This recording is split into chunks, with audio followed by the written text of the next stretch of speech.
السلام علیکم۔ پیار والے کی جانب سے پیار والوں کے لیے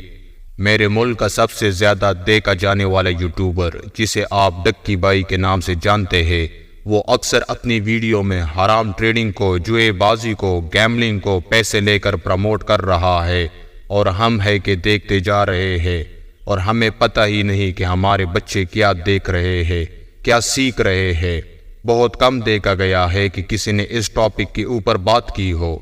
پچھلے دنوں تو حد کر دی ڈکی نے جب میں نے دیکھا کہ جس ویڈیو میں وہ جوئے بازی کو پروموٹ کر رہا ہے، اسی ویڈیو میں کامران تصوری بھی ذاتی طور پر ویڈیو میں آ کر اپنے چینل کو پروموٹ کر رہے ہیں،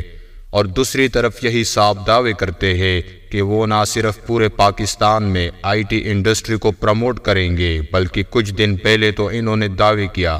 کہ وہ کچے کے ڈاکوؤں کو بھی فری لانسنگ سکھائیں گے۔ ہمارے ملک کے لوگ معصوم ہیں، ان کو نہیں پتا کہ ٹیک کی دنیا میں صحیح اور غلط، حلال اور حرام کیا ہے۔ یہ ہمارا فرض ہے کہ ہمیں اس پر آواز اٹھانی چاہیے تاکہ ہم آنے والی نسل کو جوئے بازی سے، سٹہ بازی سے، گیملنگ سے بچا سکے۔